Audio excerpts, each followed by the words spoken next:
Good evening, everyone, and thank you very much for being here for Sentebale, a charity that myself and Prince Seeiso created all the way back in 2006 to honour our mother's legacy in supporting those affected by HIV and AIDS. Before I begin, I must say that I can only imagine what you may have heard or perhaps read over the past few weeks. So, I want you to hear the truth from me, as much as I can share, not as a prince or a duke, but as Harry, the same person that many of you have watched grow up over the last 35 years, but now with a clearer perspective. The UK is my home, and a place that I love. That will never change.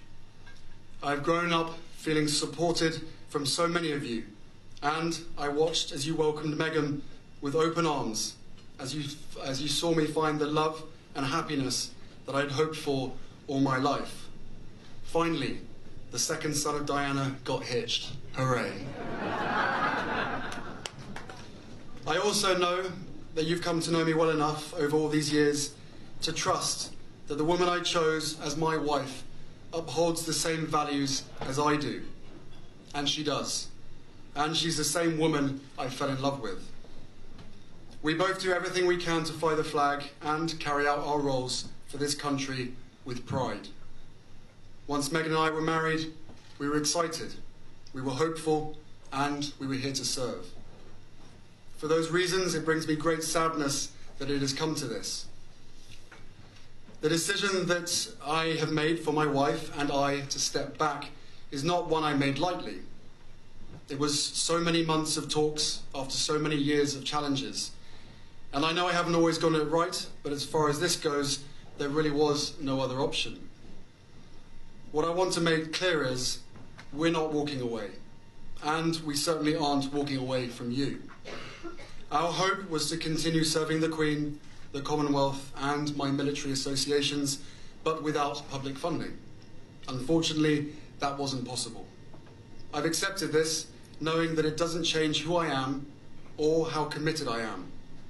But I hope that helps you understand what it had come to, that I would step my family back from all I have ever known, to take a step forward into what I hope can be a more peaceful life.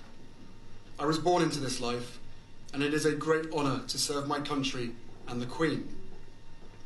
When I lost my mum 23 years ago, you took me under your wing.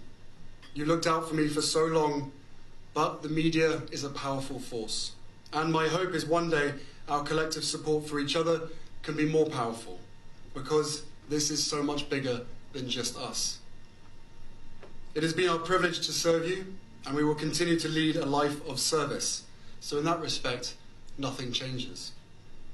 It has also been a privilege to meet so many of you and to feel your excitement for our son Archie, who saw snow for the first time the other day and thought it was bloody brilliant.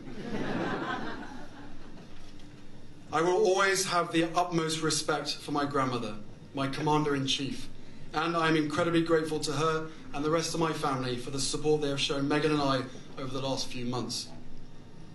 I will continue to be the same man who holds his country dear and dedicates his life to supporting the causes, charities and military communities that are so important to me.